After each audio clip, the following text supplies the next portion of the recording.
Appeals, First Appellate District of Ohio, with the Honorable Beth Myers presiding. Now in session. Please be seated. Good morning. Welcome to the First District Court of Appeals. We have 3 cases on our docket this morning, 2 that will be argued. The first case to be argued is In Re R.Z. Ms. Steer is here on behalf of the state of Ohio. Mr. Thompson is here on behalf of R.Z. Ms. Steer, you will have 15 minutes this morning. Would you like to reserve any time for rebuttal? Yes, please. If I could reserve 5 minutes. All right, and I will keep your time whenever you're ready. Thank you. Good morning, Your Honor. Mr. Thompson, may it please the court. The underlying issue in this case is fairly simple. It's whether or not there was probable cause to believe that R.Z. committed a burglary in the house of Carolyn Johnson. Obviously, with respect to that, we believe the fact that there was evidence that someone got into the apartment or the house by stealth, because there was evidence that someone had pushed trash cans over by a window and had climbed in. Someone had gone through the house. Miss Johnson was in the house when it happened, so that's one of the elements. Someone had gone through the house, kind of messed things up, and Miss Johnson's purse was missing, or the contents of her purse were missing. And then the final piece is who the person was. There was a knife that was normally in the kitchen. It had been moved into the living room, and this crime happened back in 2015. Back in 2015, the knife was swabbed for DNA, and 5 years later, there was a hit in CODIS that tracked back to R.Z. So we think that we hit all of the elements to prove just that we had. But didn't that notification say that any possible connection must be determined through further investigation? It did, Your Honor, but that was that's just asking for a sample from R.Z. Which was never obtained. Correct. There was a search warrant, and on page 23 of the transcript, the detective said that he had been trying to get a hold of R.Z. to get the DNA sample and was unable to get a hold of him. So they were moving forward. But it was a hit as far as... Well, but I think the problem with this is there were 3 different profiles identified in the sample, and there was a major profile and minor profiles. And we don't know which profile it is based on this letter, do we? We don't, but what we do know is that Miss Johnson told the detective that there was no reason, she did not know R.Z., there was no reason that he would have been in her house. There's absolutely no reason for his DNA to have been on the knife. Whether or not there were other people who were involved in the burglary, that's a possibility if there's other DNA. But the fact of the matter is that R.Z.'s DNA was on the knife. He was in the apartment, and that was sufficient to establish probable cause. Now, Is there any evidence on the record that shows that this preliminary association is sufficient to identify him? I mean, it said that possible connection must be determined through further investigation. Was any further investigation done, first of all? Well, like I said, the detective had the search warrant and was trying to get a DNA sample from R.Z. As far as the other investigation that took place when the crime happened. Right. I understand all that. But as far as, once this happened, there was the connection was never actually made. It continued to be a preliminary association, correct? Right, but I think it was more than just, it's not just, this is a type O positive person and that it was type O positive blood or something like that. This is DNA evidence that the CODIS hit specifically linked to R.Z. after his DNA was put into the system for something else that had happened. It tied out to his birth date and his social security number. At this stage, what we're looking for is something more than mere suspicion, but it doesn't have to be unassailable. As far as whether or not there's other reasons for the DNA to be on the knife, I think that that's something that could be tried through the normal adjudicatory process. But at this point, we're just at probable cause, whether or not there's enough over mere suspicion to suggest that R.Z. was in that RZ committed the burglary. When CODIS makes a DNA hit, is it a match? You know, Judge Bach's point was it uses the word association. Is it possible that it was somebody else's DNA, or is it a match and they just need to get it from him to confirm that it was originally him that they got the test from? That's my understanding, Your Honor, is that what they were looking for was just to make sure that, because all of the DNA is in the system, they were just making sure that, you know, the direct sample from him connected to it. But I think the question is, how do we know that, though? I mean, in the record, how do we know that? I think all you can go on, Your Honor, is based on what was in the lab report and what the letter that came from the Attorney General. You do realize that in the next case, you all are going to be arguing against DNA testing, and there's a little bit of inconsistency about how important DNA testing is. Coincidentally, I do know that, but I think it's a different situation. Because I know it's a different and I standard. think it's different from the case that Mr. Thompson from the 8th District, where they talked about the fingerprints on the gun, or I forget if it was fingerprints or DNA on the gun, because in that case, there were multiple people. It was a gun that they were trying. It was multiple people could have had access to it. In this case, this DNA is found in a house where this person has never had cause to be, has never been, and would have no reason to have touched a knife in this woman's house. So I think it is different from when you're trying to figure out if there's other DNA that's out from evidence that's outside in an open crime scene. I do think there's a difference.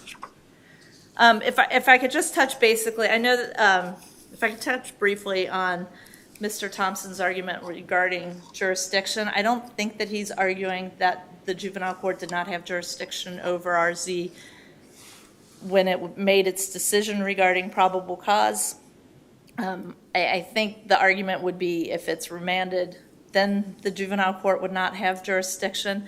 I would just point out that under 215202C2, the juvenile court would maintain its jurisdiction over the juvenile. The cases that are cited by Mr. Thompson are an apposite. Some of those are the sex offender registration. Those were after the court already had jurisdiction, so these fell under the C6 portion of that statute, where the court already had jurisdiction of the person, and then jurisdiction stopped after the person turned 21, so the court couldn't make further rulings. Here, this person RZ has not been adjudicated yet, so the court maintains jurisdiction under C2. And if you look at that case, that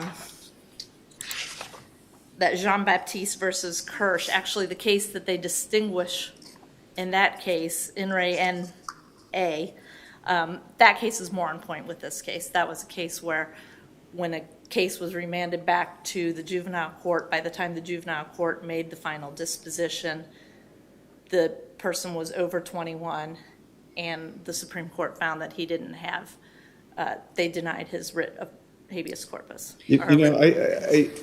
When the state's appealing and the defendant raises a substantive question about jurisdiction, it'd be really helpful for the state to file a reply brief on that. I apologize. Let me ask you, let me go back to probable cause if I could. The trial court here found that there was not probable cause. And we, of course, can't just substitute our judgment for the trial court.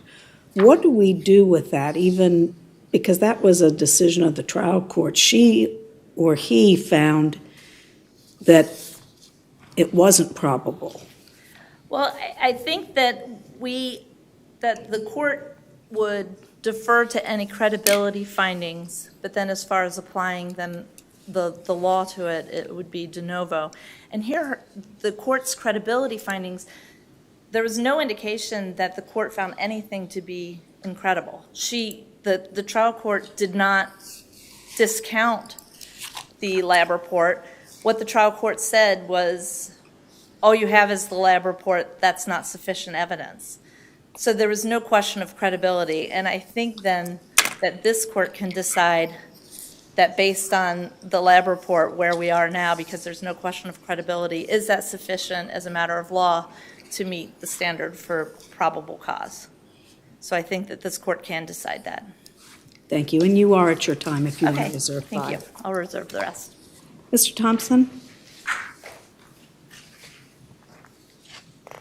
Good morning, Your Honors. May it please the court, Steyer. I was going to start with jurisdiction, but on the state's assignment of error, I think the basic issue is that this is a fact issue. The trial court reviewed the evidence and made the determination that there was insufficient evidence, there was lacking credible evidence that Let there was me probable ask you cause. the same question I asked. When a DNA hit is made in CODIS, that's a DNA match, right? It's not a, gee, that could be 5 different people. It matches this person. You need to go take another swab from MZ to make sure that that's the same person over here. But there's no question that that's a DNA match, is there? I think the record is lacking on that particular issue. I get what the court is saying, but all we know is there's a preliminary association and we need more. Well, We but I never- mean, there's some things in the world that, I mean, isn't it, and I guess maybe I'm not correct about this, but I thought a match is a match in CODIS. A hit is a hit. It matches. It's not there's no question that it doesn't match. I understand where you're coming from. The answer is I don't know because nobody got into it. So there's no evidence about what that meant? Right. And there was no evidence about what preliminary association meant? As to my recollection, all I know is there is a letter that says they're preliminary association and you need to get a known sample and test it again, basically. But if you were in front of the trial court and it came back a fingerprint match from CODIS, you wouldn't have to have evidence in the record that said match means match. I mean, there's some things that are, you don't need evidence of everything if it's something that's known, do you? Well, I I mean, the think, trial judge would know it. not to get too deep into the weeds on it, but you need authentication, you need testimony about it. If it was an eyewitness, you couldn't just say, well, there's a defendant here, so it must have been him. Well, but I think the question is, what is necessary for probable cause versus, a conviction? And I think the thing I'm struggling with is the preliminary association, like what that means and what further investigatory effort was needed and what that would necessarily establish, kind of building off Judge Meyer's question. My assumption is it would have been to why there was a search warrant was to get a known sample from RZ and test it to confirm the association. Because the RZ sample was just in the database as well, and so somebody could have been using RZ's name or something. Correct. And on that point, there was very easy access to RZ. He, at least at certain points, was in the Justice Center and in court. I do not know why they did not follow through on their search warrant. Does that matter? Why they didn't follow through? I think that it just shows that the state didn't make any effort to get it here. It's color more than necessarily dispositive. All of this ultimately does not matter, and I am arguing that the court didn't have jurisdiction to hear this bind-over hearing. 21 is a hard deadline. That's the end of the road in juvenile court, and there was no jurisdiction to even hear this bind-over hearing. There is no jurisdiction to refile this anywhere, juvenile or adult court, and I think that this court should dismiss this case with prejudice. The allegations are from when RZ was 15 years old. He was charged when he was a little over 20 years and 3 months old. And we know the case came about because of an adult court charge, and we know RZ was at the very latest in the Justice Center 7 or 8 months before he turned 21. It's important because we know that RZ was under 18 when the allegations were made and was apprehended before he was 21. So he was a child under 215202 C1 and 2, and C3 did not apply to him because he was apprehended before he was 21. We also know that under 215202 C6, the juvenile court's jurisdiction ended when RZ turned 21, cited to NRA JV 2012 Ohio 4961, State XRL John Baptiste versus Kirsch 2012 Ohio 5697, and NRA CW 2013 Ohio 2483 out of the 4th District. In Bear versus Buchanan, 2019 Ohio 931, the Ohio Supreme Court said the juvenile court has exclusive jurisdiction over children to be alleged to be delinquent for committing acts that would be a crime if committed by an adult. It also pointed out that RC 215123I effectively removes anyone over 21 from juvenile court jurisdiction, regardless of when the person allegedly committed the offense. The age of the defendant upon apprehension is the touchstone of determining juvenile court jurisdiction. There's also NRA AW, 2020 Ohio 1457. The Ohio Supreme Court said juvenile court order invoking an adult sentence on an SYO that was not journalized until the child turned 21. In that situation, the juvenile court lacked subject matter jurisdiction when it entered the adult portion of the sentence. The simple fact here is that at 21, the court was out of time. The state was out of time, and the juvenile court lacked jurisdiction. The state had 265 days from the filing of the complaint to file a motion to relinquish jurisdiction and complete the hearing. It waited until 42 days remained. It did not seek an earlier hearing, and it agreed to a court date after RZ turned 21. So at the time of the final hearing, he was over 21? Yes. I also say regarding the state's argument that this was effectively a mandatory bind-over, not only was that argument not raised below, but it could never be true. Under 2152.12b, 3, and c, there is an amenability investigation required. Even someone approaching 21 can be amenable to treatment in juvenile court if that person has shown significant progress between the date of the allegations and the bind-over hearing. So even if there had been probable cause, we still needed an amenability hearing because this was a discretionary bind-over.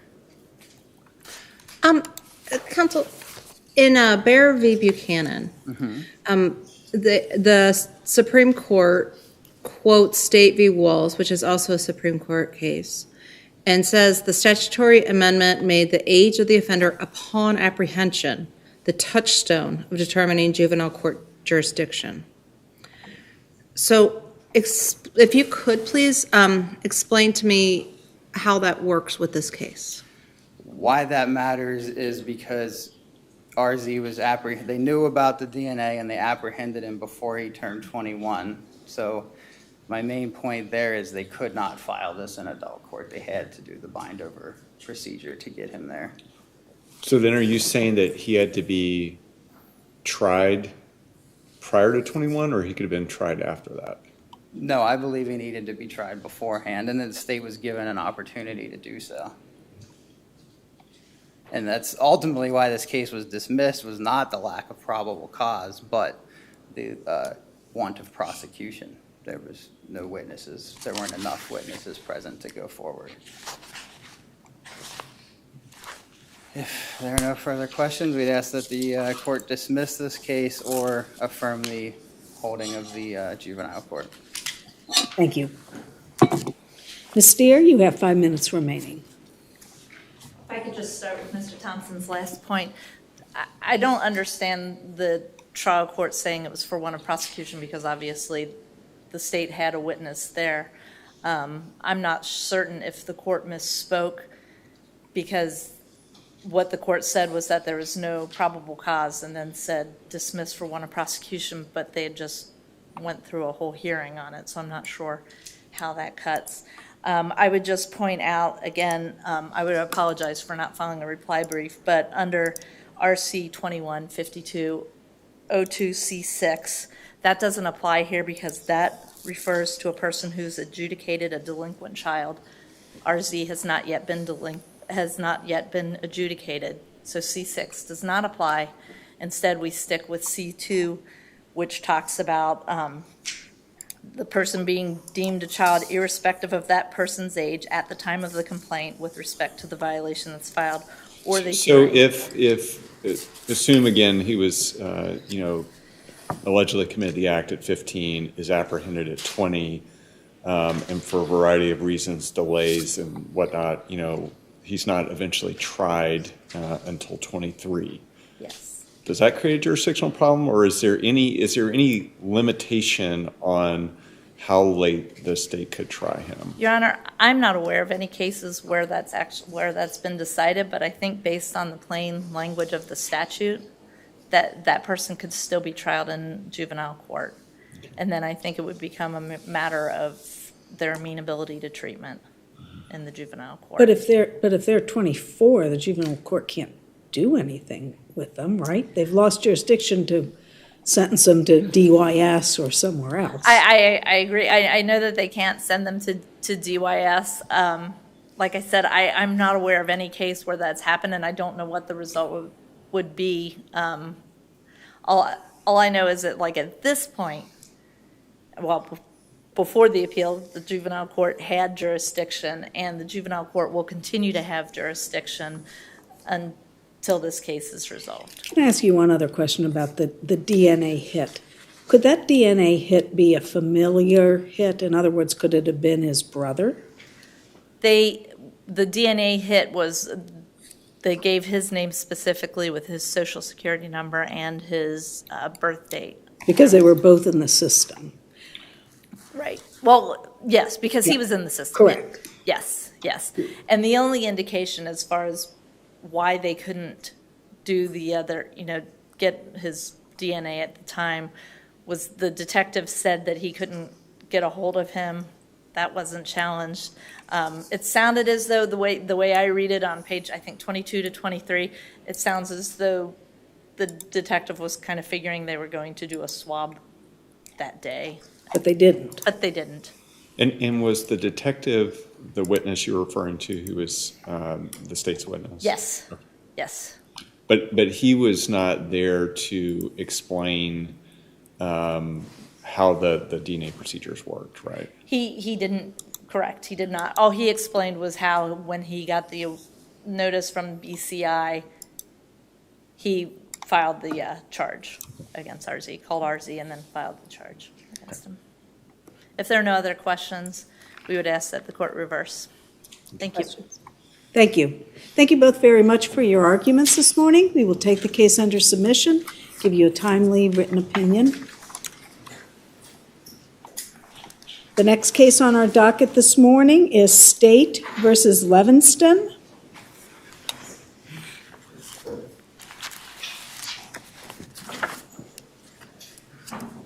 Mr. Castor is here on behalf of Mr. Levinston. Mr. Donovan is here on behalf of the state. Mr. Castor, you'll have 15 minutes this morning. Would you like to reserve any time in rebuttal? Yes, Your Honor. May I reserve 4 minutes for rebuttal, Your Honor? All right, and I will keep your time whenever you're ready. Thank you, Your Honor. Good morning, Your Honors, and may it please the court.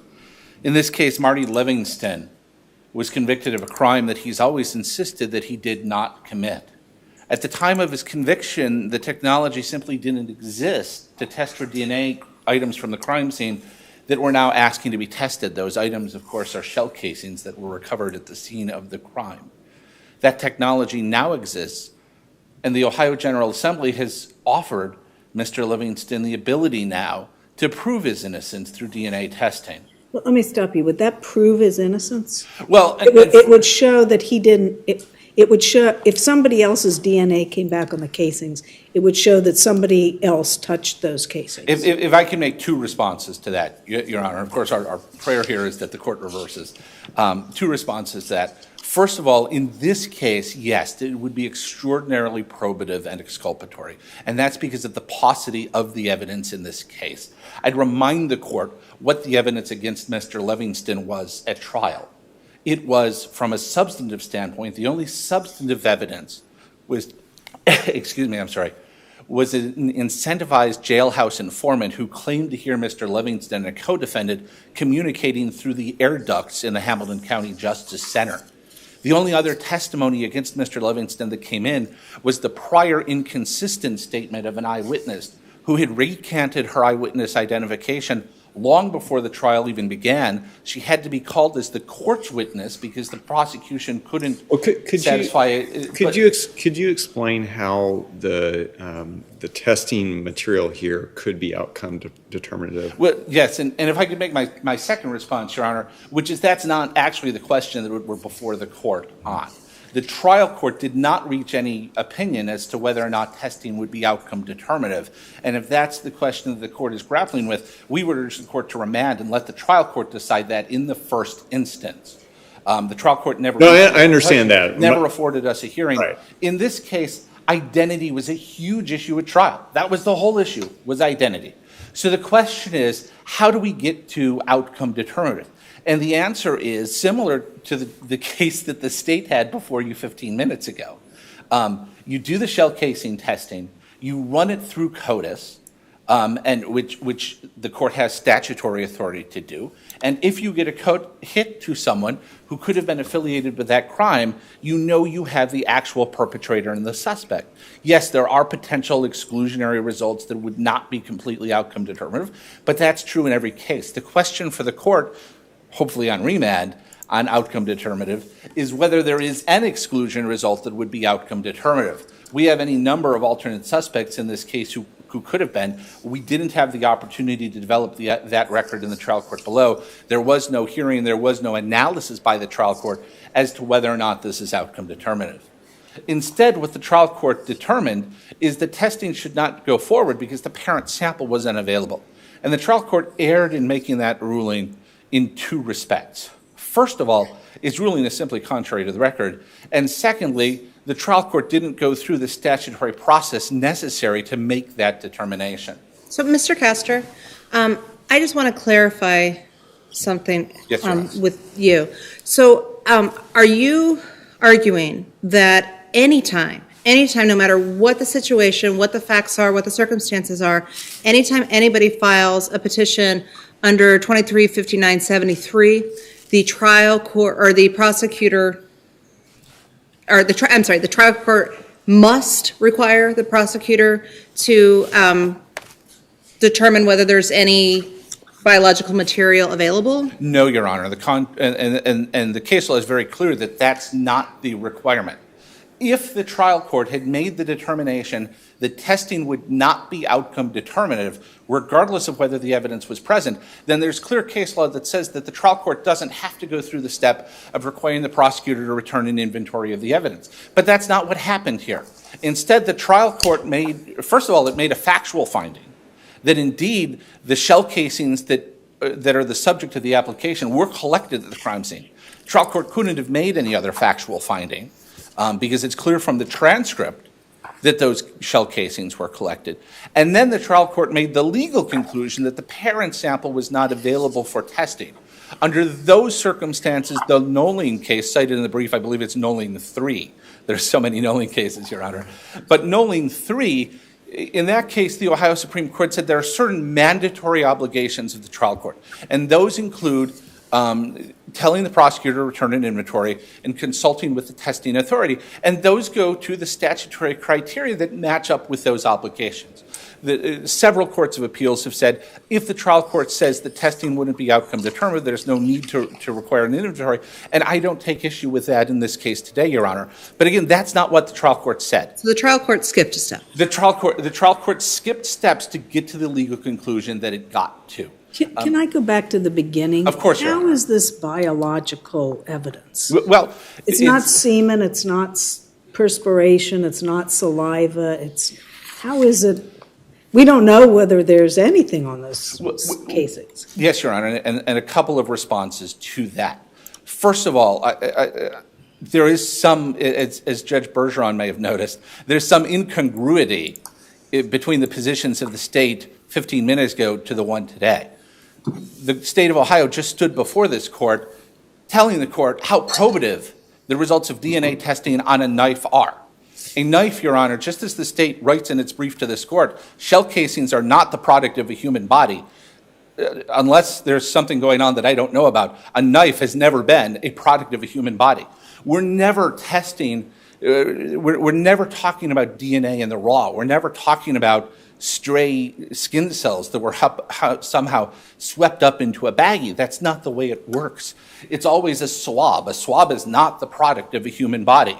It's a cigarette butt. A cigarette butt is not the product of a human body. But we don't know in this case whether there is actually DNA on the shell casings, correct? That's true, but we never know that. And that's why the statute says to the court, when you're in those statutory criteria about the parent sample and whether it's suitable for testing, you consult with the testing authority. Trial court didn't even get so far as appointing a testing authority in this case. But that's why that's in the statute. We never know. Even in the cases that one more traditionally thinks of when one thinks of the DNA testing statute, and the General Assembly clearly wrote a broad statute that goes beyond this, but a lot of people, when they think of DNA testing, think of rape kits. Even when we're talking about rape kits, though, Your Honors, we're speculating that there might be DNA on that rape kit. We don't know until the DNA testing process begins whether or not there's actually biological evidence on that swab, particularly one of the perpetrator. We don't know it until the DNA process begins with the steps of extracting the DNA from the sample and then quantitating that DNA to see if there's enough to go forward with testing. It's always an assumption that there might be something to find. The state of Ohio, in this case, sent the knife to the lab because they know that humans have hands. They use their hands to touch the knives, and epithelial cells, skin cells, shed when humans when they touch things. It's the same thing with DNA, Your Honors. 15 years ago, the difference is 15 years ago, the quantity of the DNA that was deposited on a shell casing and would survive the heat of the firing chamber simply wasn't sufficient for forensic DNA testing to take place. That's no longer true. Prosecutors' offices around the state use it. There was an exoneration recently in Franklin County that relied on the testing of shell casings. It's not controversial that shell casings often have deposited on them the product of human body.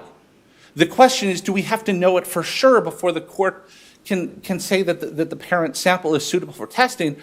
Well, maybe, but only if the trial court satisfies its statutory obligations under the statute and under Nolan. And that is to A, have the prosecutor return a list of the things that may have biological evidence on them, and secondly, consult with the testing authority. Neither of those steps happened in this case, and that's where the trial court erred. That's where the trial court ends up making a factual finding that's in direct contradiction to its ultimate legal conclusion. We know that the shell casings were collected. We can't know until there's consultation with the testing authority whether or not there's biological evidence on those shell casings, but it's likely because, again, people touch evidence. That's just the way things work. As to whether or not it would be completely exonerative, again, we would argue that it is, particularly given the dearth of evidence in this case against Mr. Livingston. But regardless, that's a case for the trial court. So we don't, at this stage, this court should not be looking about whether it's outcome determinative at all. We should, based on the trial court record, based on what we have in front of us, and based on the trial court's order in this case, we should simply be looking at whether the trial court's determination that there was not a parent sample. At this point, that's strictly what we're looking at, correct? Yes, Your Honor, because that would be consistent with this court's practice to not decide an issue that wasn't decided in the first instance by the trial court. The trial court didn't decide the question of outcome determinative. Typically speaking, there's a deferential standard of review applied to the trial court's analysis on outcome determinative. There's nothing to defer to here, Your Honor. The trial court should get to decide that in the first instance, and the court will note that in its order, ultimately, that is the subject now of this appeal, the trial court noted that in a footnote, if it were given the case again, if this court remanded, it would conduct a hearing and revisit its decision. This case came back to the trial court in sort of a strange posture. It was essentially on loan from the Court of Appeals rather than fully in the court's lap on remand. And because of that posture, what the trial court could do was limited. And both of the parties, myself and Mr. Donovan, told the trial court, look, you cannot revisit the denial at this stage. And we agreed with that. But again, in its ultimate decision that is the subject of this appeal now, the trial court said, I would do this again. I would take a fresh look at everything. Given that this court always considers the trial court to be the first decider of issues, the closest in nature to the evidence itself, if the question is on outcome determinateness, that should be remanded to the trial court for a decision in the first instance. If this decision is about whether the parent sample exists, the statute and the Ohio Supreme Court in State versus Nolan says the trial court has obligations to fulfill before it gets to that question. It didn't fulfill those obligations. The states made no representation either to this court or the court below as to whether the evidence actually exists. All it says in that regard is we really shouldn't be forced to look because a shell casing is not the product of a human body. Of course it's not. But the evidence that is on the shell casing is the product of a human body. That's what's subject to testing. That's what a swab would pick up. That's what would be extracted and quantified and could reveal a hit and CODIS. You are at your time if you want to resume. And I was about to say, Your Honor, that's why the Court of Appeals erred, or I'm sorry, that's why the trial court erred. That's why this court should reverse its decision and remand for further proceedings. Thank you, Your Honors. Thank you, Mr. Castor. Mr. Donovan, you have 15 minutes. Good morning, Mr. Castor. Good morning. There are a lot of things for me to address first. So, Well, can you start with the footnote point? Because, the purpose, as I understand it, for the findings of fact and conclusions of law is to force the trial court to go through the analysis, to provide us a record from which to review it. And the court didn't do that initially, and then with the remand, when it did that, it puts in this footnote that says, geez, if I had the chance, I'd have the hearing and require this evidence. So, how should we review that determination by the trial court? I think that I know that it's the trial court, so it's not truly dicta, as it would be in an appellate brief. But I think that's dicta. And then also, I would argue that request is contrary to the clear evidence in the case, and that it's not necessary to acquiesce to that request, because contrary to some of the things that Mr. Castor has said, one of the issues that we've raised is that there was no biological sample collected. But how do you know? There was no DNA swab. But let me ask you. Go ahead, Judge. Again, how do you know that there was no DNA? I mean, how do you know that without being told by the testing authority? That then changes the statute into one in which the search for, the speculation as to the possible existence of a potentially viable sample is sufficient to invoke the statute. And the statute clearly says the parent sample has to exist in order for the application to be accepted. And there are the 6 criteria, 3 of which mentioned at length in my brief, but 3 of which require the existence of a parent sample. In RZ, there was a parent sample. A DNA swab was taken. And if that had happened in this case, if these items had been swabbed for DNA and there were swabs in the record, in evidence, absolutely, it applies to that. We would not be having this argument and this discussion. In the brief before this court, there's no mention of, and I know we're going to talk about touch DNA, but there's no mention in the brief that touch DNA was likely to exist, or touch DNA is not even mentioned in the brief. It's not mentioned until the reply brief, and then we start talking about it, and we start talking about it here. Now, it was raised in the initial brief, and I responded to it. Going beyond that, it is unequivocally demonstrable that the evidence has not been in the state's custody the entire time, and the evidence is quite potentially destroyed if it ever existed, or contaminated beyond belief because the evidence was submitted, all these items were submitted as exhibits at trial. It's all trial evidence. So the DNA that could be on it is the prosecutor, the judge, the jury. Then once it comes up on appeal, and it's been up on appeal twice, it's Well, but I think that's an argument that says don't bother with DNA testing ever.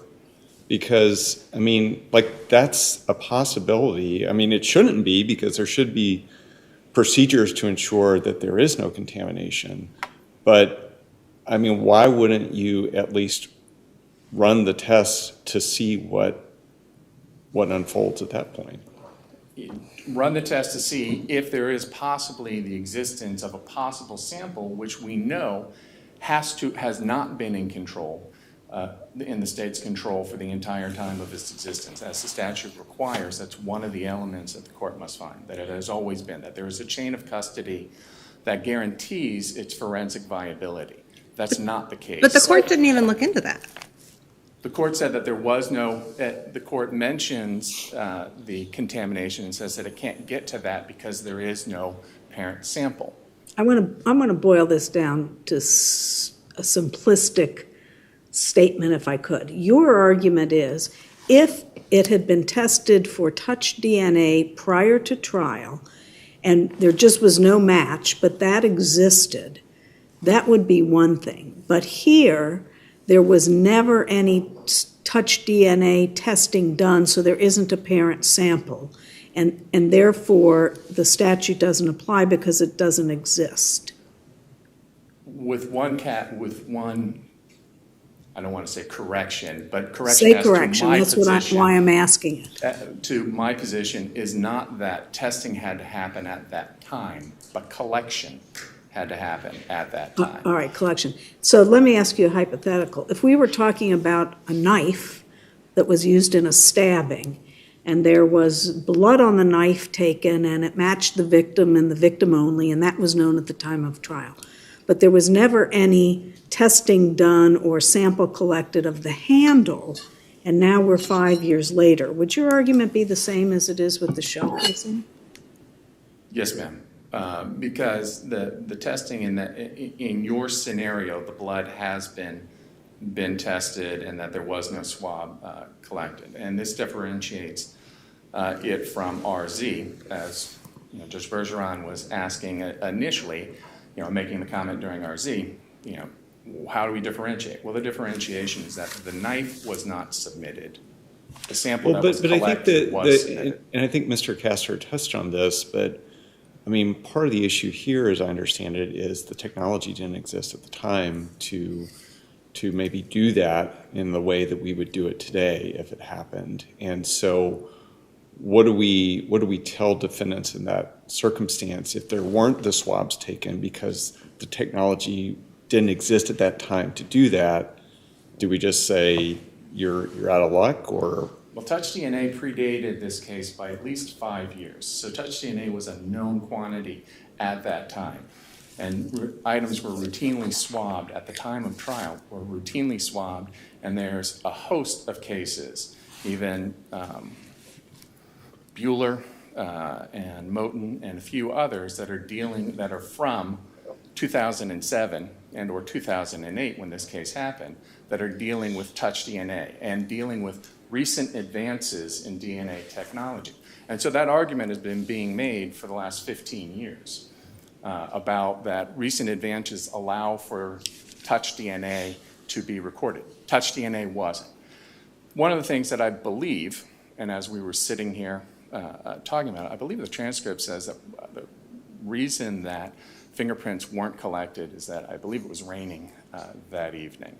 And so that would also go towards the viability and the potential source of touch DNA.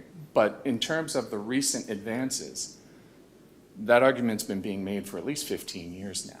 And touch DNA predated this murder scene, this trial, and there is a 13-year gap between conviction and when we finally get around to asking for for an application for DNA testing for the possibility of the existence of a parent sample. And the statute, right or wrong, the statute says that a parent sample must exist, and the court must find that a parent sample must exist prior to accepting the brief, and that simply is not the case here.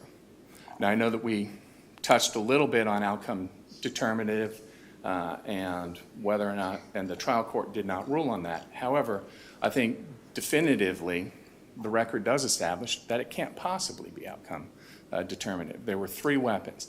None of the shell casings or the cartridges or the projectiles or the magazine is specifically attributable to the second shooter. There's indications that at least another unknown party, because Mr. Mayo, who was the passenger in the car with the victim, said that he got the gun out of the car that he was in, and he doesn't know whose gun that is.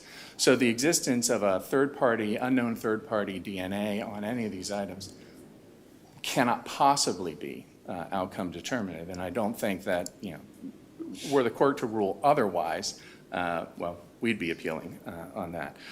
So, yes, Judge Myers, I believe that it does boil down to that issue for us. Otherwise, any item that could possibly have been touched by somebody has to be permanently preserved for the possible existence, for speculation as to the possible existence of DNA on that, regardless of how it has been handled, regardless of whether it has been admitted as trial and handled by countless unknown people.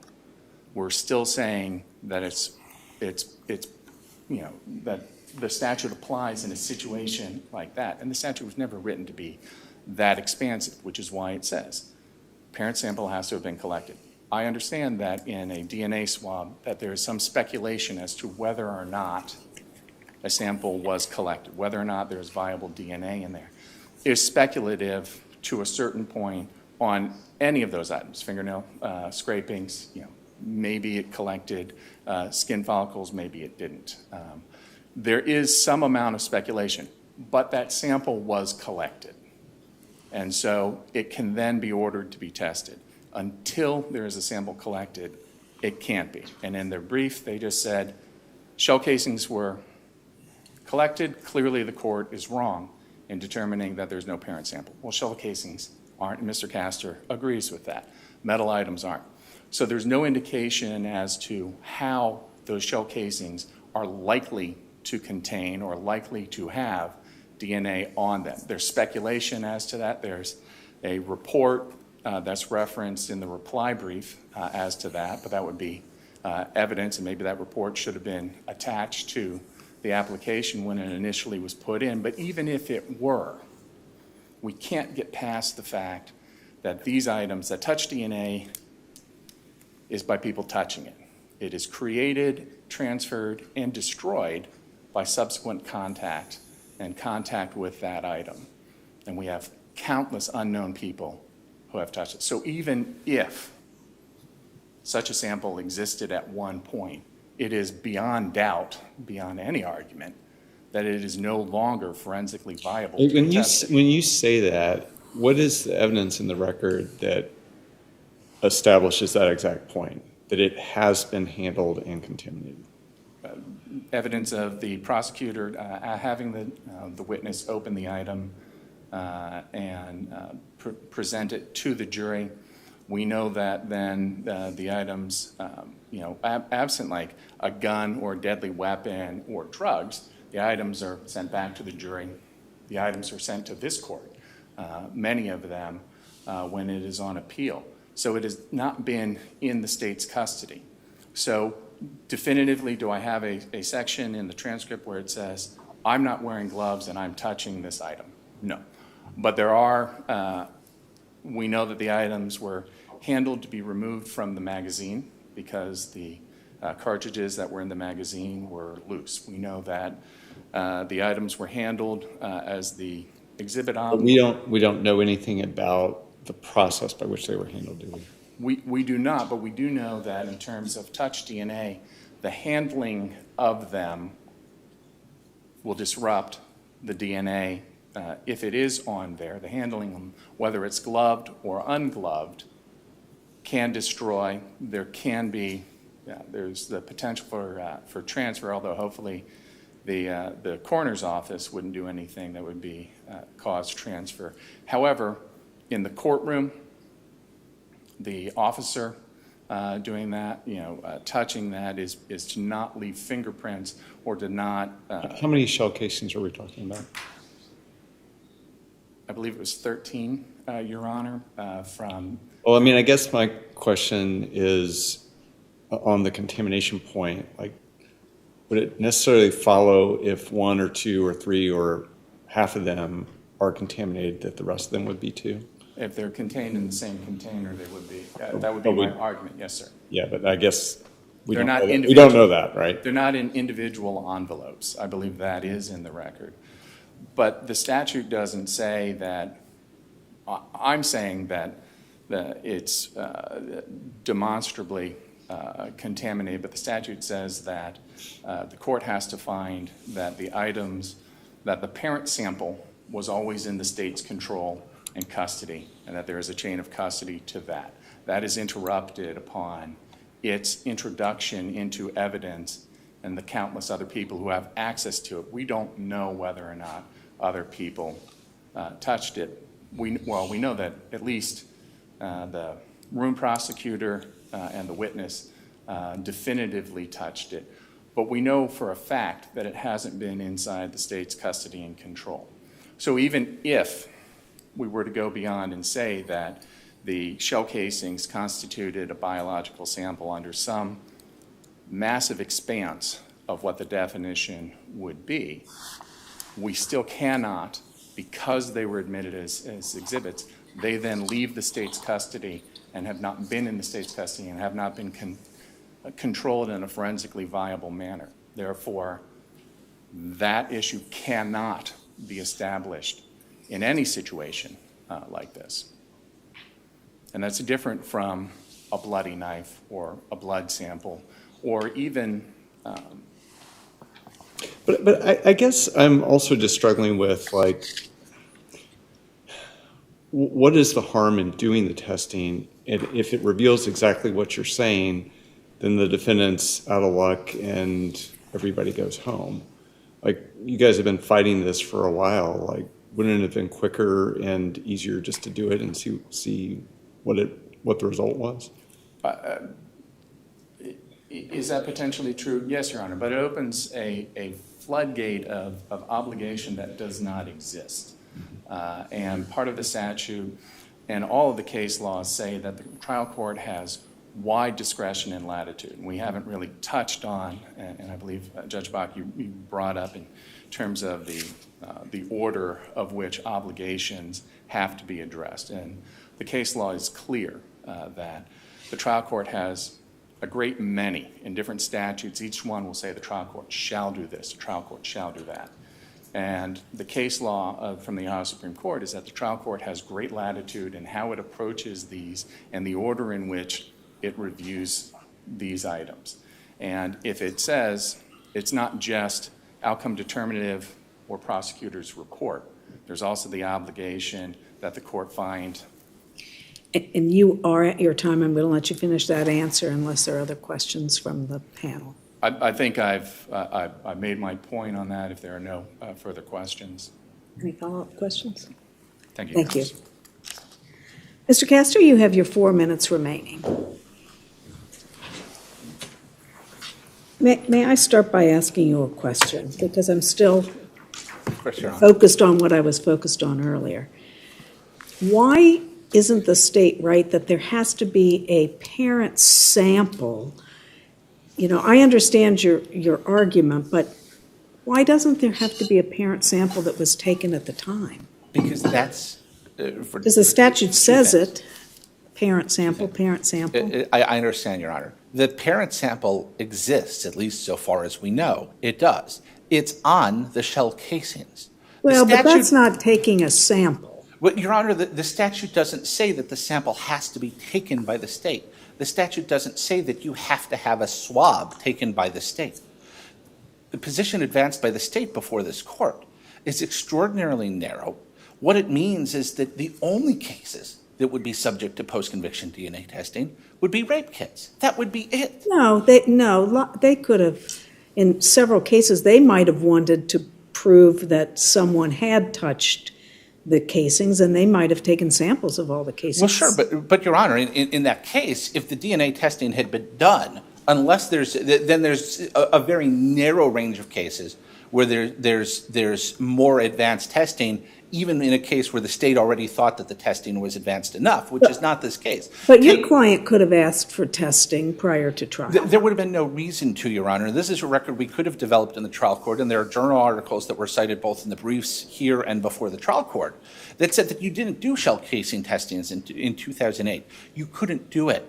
The amount of DNA is too small to have been done in 2008, and that's why the statute permits you to go forward with testing where technology has advanced. And there is new advancements. It's just been since 2017, I think, since the state of Ohio at BCI has been doing testing on shell casings. And had the court conducted a hearing below, we could have called somebody who could have said it involved literally salmon sperm and doing testing with that. But that's not the question before the court, though. The question that the state raises is this parent sample issue has to be on a swab. Take the case that was just before the court at 9 o'clock this morning. Say it happened in 1995. They swabbed the knife, but they never swabbed the handle. And the court asked this question. Are you saying there's nothing that can be done, even though we all know we'd likely get a DNA result from the handle? Or take a cigarette butt, where you don't even ever take a swab from a cigarette butt. You just put it in a centrifuge and spin it out until the DNA comes out. That's not consistent with either the statute or with the practice of Ohio courts since DNA testing has been a statutory right granted to defendants. If we accepted your argument, what would be your position about taking touch DNA samples from every theft case where there are 15 items that were stolen and entered into evidence, and taking samples, reopening those and taking DNA samples from all of that? It wouldn't necessarily happen because you still have the outcome determinative question. And yes, that's a trial court. But that comes later, right? The outcome determinative test comes after. It doesn't have to, Your Honor. Let's say there was a TV stolen from Walmart, and it was the display model TV. And you know, there's evidence in the record that item was touched lots of times because it was a display television. Okay? In that case, the state would argue that testing would not be outcome determinative. And as I had a dialogue with Judge Bach. Judge Bach said, well, you're saying there always has to be this return of inventory. No, if the trial court says the testing would not be outcome determinative, then it doesn't have to go through this inventory step. But that's not the criterion on which the court denied testing in this case. Instead, the court said the sample doesn't exist. The prosecution wants to add contamination onto that. But both of those are issues that can only be decided upon what the Nolan court referred to as mandatory duties. The return of an inventory and contamination is an issue that the statute explicitly leaves to the testing authority.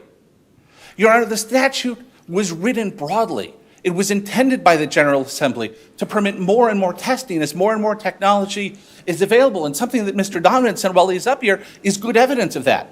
Mr. Donovan said, hey, if the trial court were to say this would outcome determinative, we'd be up here appealing. Actually, Your Honor, that's an incorrect statement of law. He wouldn't, because the state can't appeal the decision of the trial court on outcome determinative. And that's because the General Assembly intended to encourage testing. There is no swab requirement in the statute. The statute doesn't mention swabs. It mentions a parent sample. The sample could be on the evidence itself, and the statute doesn't ever say otherwise. Contamination is an issue for the testing authority. Your Honor, I know that this court has... One other quick question. Because it says the parent sample of the biological material collected. There wasn't, and maybe I'm getting hung up on semantics, but there wasn't any parent sample of collected. It might exist, but it wasn't collected. Respectfully, Your Honor, I disagree. The shell casings were collected, Your Honor. That's where the parent sample lies. That's where the collection occurred. And respectfully, Your Honor, with respect to the chain of custody argument, that somehow because the shell casings weren't recovered by the police until they were recovered by the police, that messes with the chain of custody. Hopefully, counsel for the defendant in the previous case, or the juvenile, the juvenile was listening, because if this court remands and sends it back, he can argue to the trial court, hey, the state, there's a chain of custody problem because the police didn't collect the evidence until after the crime was committed. Well, of course it didn't. That's not a chain of custody problem. Once the evidence was collected, there's nothing in the record as to chain of custody because the trial court didn't consult with the contesting authority, didn't require the return of an inventory, didn't conduct a hearing. Your Honors, I've used up I know your I'm just about time out of with time. questions, but you may finish your thought. Your Honor, I'll just conclude with this. I know that the court is looking at broader questions and how this case will affect all litigants. And I enjoy these broad thoughts about statutory construction as much as anyone, but I remind the court that Mr. Livingston is a real person who will really be locked up for the rest of his life if we aren't able to find new evidence in this case. And it is counsel's belief that Mr. Livingston is really innocent of this crime. The state's position would vitiate the post-conviction DNA testing statute. It's not consistent with the statute. The trial court asked this court for a second chance at this. It tried to write out its findings of fact and conclusions of law, clearly had problems doing so, and dropped a footnote asking the court for another at bat. This court should give it to it. This court should reverse the decision of the court below and remand for further proceedings in the development of a full record. Thank you, Your Honors. Any questions? Thank you. Thank you. Thank you both for your arguments this morning. We will take the case under submission, give you a timely written opinion. That will conclude arguments this morning for the First District Court of Appeals. Court of Appeals for the Appellate District of Ohio